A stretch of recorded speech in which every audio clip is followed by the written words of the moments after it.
بھیجا تو فرمایا یا ایھا الناس قد جاءکم برہان من ربکم، اے لوگو تمہارے پاس تمہارے رب کی دلیل آ گئی ہے۔ اللہ تبارک و تعالیٰ نے محبوب پاک علیہ الصلوۃ والسلام کو سراپا دلیل بنا کے بھیجا۔ باقی انبیاء کرام علیہم السلام کے پاس بھی اپنی نبوت کے دلائل کے طور پر بے شمار معجزات تھے، اور حضور کریم علیہ السلام کے تو پورے وجود کو ہی اللہ نے معجزہ بنایا ہے۔ اور نبی پاک صلی اللہ تعالیٰ علیہ وآلہ وسلم کی نبوت کی دلیلیں، حضور کے رسالت کے مستحکم دلائل جگہ جگہ آپ کو ملیں گے۔ سب سے پہلی چیز تو یہ سمجھنے والی ہے کہ نبی پاک علیہ السلام نے جس چیز کو سب سے پہلے اپنی نبوت کی دلیل کے طور پر بیان فرمایا وہ حضور کا کردار ہے، سیرت ہے، عمل ہے، حضور کا لوگوں کے ساتھ رویہ ہے۔ نبی پاک علیہ الصلوۃ والسلام کی تبلیغ کے 3 دور ہیں۔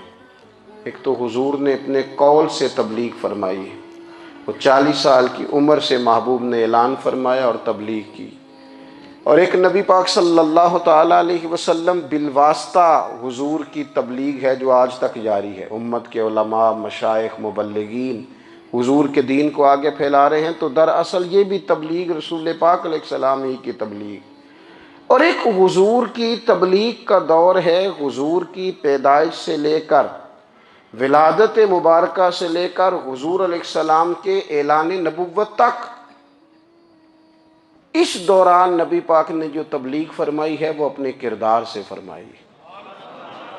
عرب کا وہ معاشرہ جو بڑا میلا کچیلا گدلا ہو چکا تھا، جس کے اندر سراسر مادہ پرستی کا زور تھا، جس کے اندر لوگ انسانوں کی خرید و فروخت کرتے تھے، جس کے اندر بیٹیوں کو زندہ دفن کر دیتے تھے، جس کے اندر جو آدمی جتنا زیادہ مضبوط ہوتا تھا اتنا زیادہ لٹیرا بن جاتا تھا، اس معاشرے کے اندر رسول کریم علیہ السلام نے 40 سال گزارے، اور اس طرح گزارے کہ جو بیگانے بھی تھے وہ بھی کہا کرتے تھے یہ صادق ہیں، یہ امین ہیں۔ اور جب حضور نے اعلان نبوت کیا تو فرمایا، یہ قرآن مجید کے لفظ ہے، فرمایا فَقَدْ لَبِثْتُ فِيكُمْ عُمَرًا مِّن قَبْلِهِ أَفَلَا تَعْقِلُونَ، میں تمہارے بیچ عمر کا ایک حصہ گزار چکا ہوں، تمہیں عقل نہیں ہے، شعور نہیں ہے۔ نبی کریم علیہ السلام نے اپنے کردار کو، اپنے عمل کو اپنی نبوت کی دلیل کے طور پر بیان فرمایا۔ وہ تو حضرت حلیمہ بھی فرماتی ہیں نا، جب میں نبی کریم علیہ السلام کو اپنے گھر لے گئی تو میرا اپنا بچہ بھی دودھ پیتا تھا، 2 میرے بیٹے ہو گئے، ایک میری یہ نسبی اولاد اور حضور میری رضائی اولاد۔ تو کہتی ہیں جب میں کریم محبوب علیہ السلام کو اپنے سینے سے لگاتی تھی تو حضور میرے ایک پستان سے دودھ پیتے تھے اور دوسرا اپنے بھائی کے لیے چھوڑ دیا کرتے تھے۔ یہاں سے رسول کریم علیہ الصلوۃ والسلام نے کردار کے ذریعے تبلیغ، اور پھر اعلان نبوت سے پہلے ایک تنظیم عرب کے جوانوں پر، عرب کے سرداروں پر مشتمل بنائی گئی، جس میں نبی کریم علیہ الصلوۃ والسلام نے بڑا حصہ لیا سرکار نے، اور بڑے اہم لوگوں کو شعور حضور نے عطا فرمائے۔ وہ اس جماعت کا فیصلہ تھا کہ ہم سارے جوان، سارے بڑے لوگ ملیں گے۔ یہ حضور کے اعلان نبوت سے پہلے کی بات ہے، ہم بڑے لوگ ملیں گے، کسی بڑے کو کسی چھوٹے پر ظلم نہیں کرنے دیں گے، کسی آدمی کو کسی غریب کا حق نہیں کھانے دیں گے۔ حضور علیہ السلام نے نا اپنے کردار سے، اپنے عمل سے، اور آپ کا جو عمل ہوتا ہے نا وہ اصل ہوتا ہے۔ ایک ہوتا ہے آپ کوئی بات کرتے ہیں، اور ایک ہوتا ہے کہ آپ کوئی عمل کرتے ہیں۔ آپ جب عمل کرتے ہیں تو عمل کے ذریعے بھی لوگوں تک بات پہنچتی ہے کہ دراصل آپ کا اٹھنا بیٹھنا، چلنا پھرنا کیا ہے۔ میرے رسول کریم علیہ الصلوۃ والسلام کا اٹھنا بھی ایک نبی کا، بیٹھنا بھی ایک نبی کا، بات کرنا بھی ایک نبی کا، معاملات زندگی کرنا بھی ایک نبی کا، لین دین کرنا بھی ایک نبی کا۔ ایک شخص کہتے ہیں میں نے اعلان نبوت سے پہلے حضور علیہ السلام سے کوئی چیز خریدی تھی، اور میں نے عرض کیا تھا آپ یہاں تشریف رکھیں، میں پیسے لے کے آتا ہوں۔ میں 3 دن کے بعد آیا۔ دیکھو یہ بات کرنی کتنی آسان ہے، بولنی کتنی آسان ہے، پر 3 دن یہاں میرے بھائی کو کسی شخص کو 2 گھنٹے انتظار کرنا پڑ جائے تو لوگ کہتے ہیں الانتظار اشد من القتل، یہ تو قتل سے زیادہ تکلیف والا معاملہ ہے منتظر رہنا کسی کا۔ کہتے 3 دن کے بعد میں آیا تو میرے رسول کریم وہیں تشریف فرمایا، بس اتنا فرمایا یار تم نے مجھے بڑی تکلیف میں ڈال دیا، 3 دن ہو گئے یہاں رکے ہوئے۔ تو حضور نے اپنے کردار کو، اپنے عمل کو، اپنے معاملات کو سب سے پہلے اپنی نبوت کی دلیل کے طور پر پیش کیا۔ کسی نے کیا خوب کہا تھا کہ جو تیری جان کے دشمن ہیں وہ بھی کہتے ہیں، وہ جو تیری جان کے دشمن ہیں، بظاہر تو آئے ہیں نا ہجرت کی رات جان لے لے، لیکن امانتیں حضور کے گھر میں رکھی ہوئی ہیں، امانتیں کاشانہ نور پہ پڑی ہیں۔ وہ جو تیری جان کے دشمن ہیں وہ بھی کہتے ہیں کہ امین تو ہے اور صداقت کی آبرو تو ہے، امین بھی تو ہے، صداقت کی آبرو تو ہے۔ تو پہلے کردار، پھر دوسری بات، اللہ تعالیٰ نے اپنے محبوب علیہ الصلوۃ والسلام کو اپنا مطلق نائب بنا کر، اپنا محبوب اعظم بنا کر، ویسے ہی سارے انسانوں کے بارے میں کہا وَإِذْ قَالَ رَبُّكَ لِلْمَلَائِكَةِ إِنِّي جَاعِلٌ فِي الْأَرْضِ خلیفہ، میں زمین میں اپنا نائب بنانے والا ہوں۔ لیکن حضور علیہ السلام تو محبوب ہے نا، حضور کی نیابت تو محبوبیت کے درجے پر فائز ہے۔ تو رسول پاک کو رب کریم نے اس طرح کا بنا کے بھیجا کہ حضرت عبداللہ ابن رواحہ رضی اللہ تعالیٰ عنہ بیان فرماتے ہیں کہ اگر حضور کوئی معجزہ نہ بھی دکھاتے، نبی کریم علیہ السلام سے کوئی اعجاز لوگ نہ بھی دیکھتے، تو محبوب کا تو چہرہ ہی اس طرح کا تھا، لوگوں نے دیکھتے جانا تھا اور کلمہ پڑھتے جانا تھا۔ لیکن باوجود اس کے میرے رسول پاک کا اعجاز یہ ہے، کمال یہ ہے کہ حضور کبھی اشارہ کر دیں تو چاند 2 ٹکڑے ہو جائے، کبھی دعا مانگ دیں تو ڈوبا ہوا سورج واپس آ جائے، کبھی محبوب گزرنے لگے تو پتھر آپ پر سلام پڑے، کبھی حضور پہاڑ پر چڑھ جائیں تو پہاڑ وجد میں آ کر جھومنے لگے، محبوب کا کبھی نماز پڑھاتے ارادہ بن جائے تو اللہ تعالیٰ قبلے کا رخ ہی تبدیل فرما دے۔ کیا خوبصورت سوچ ہے اور کیا نظریہ دیتے ہیں بریلی کے امام، فرماتے ہیں اجابت کا جوڑا عنایت کا صحرا دلہن بن کے نکلی دعائے محمد، اور اجابت نے جھک کر گلے سے لگایا بڑی ناز سے جب دعائے محمد، دیکھو خدا کی رضا چاہتے ہیں دو عالم، خدا چاہتا ہے رضائے محمد صلی اللہ تعالی علیہ وسلم۔ اور ایک مقام پہ فرماتے ہیں نائب دست قدرت پہ لاکھوں سلام، نائب دست قدرت پہ لاکھوں سلام۔ تو اللہ تعالیٰ نے نبی پاک صلی اللہ تعالی علیہ وسلم کو جو اعجاز، پھر ایک اور بات، حضور امی ہیں، دنیا میں آ کر محبوب نے کسی سے پڑھا ہی نہیں، میرے محبوب نے جتنا پڑھا ہے رب کریم سے ہی پڑھا ہے۔ الرحمن علم القرآن خلق الانسان، رحمان نے قرآن سکھایا پھر انسان بنایا۔ اللہ تبارک و تعالیٰ کی بارگاہ کرم سے حضور نے لیا، رسول کریم امی ہیں، یہ بھی حضور کی نبوت پر ایک بڑی دلیل۔ دیکھو ایک ہوتا ہے کوئی آدمی بچپن سے ہی کسی چیز سے شغف رکھے اور جب اس کی عمر بڑی ہو جائے تو کہتے ہیں اس کا تجربہ بڑا ہو گیا ہے، یہ پہلے کوئی شعر کہتا تھا، کوئی ادبی جملہ کہتا تھا، تو اب اس کی یہ کام کرتے کرتے عمر بڑی ہو گئی ہے تو رسوخ حاصل ہو گیا۔ 40 سال کی عمر مبارک تک نبی کریم نے ایک شعر بھی نہیں کہا، حضور علیہ الصلوۃ والسلام نے کبھی کوئی ایسی بات، ویسے تو حضور کی ہر بات حکمت والی، لیکن جس کو عرب کے لوگ اپنے لہجے میں شاعری یا اپنے لہجے میں ادب کہتے تھے وہ حضور نے بیان نہیں فرمایا۔ لیکن جب 40 سال کی عمر میں اعلان نبوت کیا تو پھر بڑے بڑے فصیح و بلیغ، بڑے بڑے سیانے، طفیل بن عمرو کہتے ہیں کہ اس شخص کو بھی میں نے دیکھا جسے بڑا ناز تھا اپنی فصاحت اور بلاغت پر، اور جب وہ حضور کے پاس آیا اور اس نے آ کے کچھ باتیں کی تو محبوب خاموشی سے سنتے رہے، اور جب وہ چپ کر گیا تو میرے کریم نے صرف سورہ فاتحہ پڑھی، کبھی اٹھتا تھا، کبھی بیٹھتا تھا، کبھی غور کرتا تھا، کبھی دائیں جاتا تھا، کبھی بائیں جاتا تھا، پھر کہنے لگا بتاؤ نا کلام کس کا ہے؟ فرمایا اس رب کا، اس رب کا، اس رب کا جس کا میں رسول بن کے آیا ہوں۔ نبی کریم صلی اللہ تعالی علیہ وسلم امی ہیں، لیکن حضور نے کائنات کے رازوں سے پردے ہٹا دیے، نبی کریم نے جینے کے سلیقے بتا دیے، حضور نے ہر شخص کو اس کے مقصد حیات سے آگاہ کر دیا۔ نبی کریم علیہ السلام نے وہ فلسفہ حیات بیان کیا کہ لوگوں کو صرف جینے میں ہی مزہ نہیں آیا، مرنے میں بھی مزہ آنے لگا۔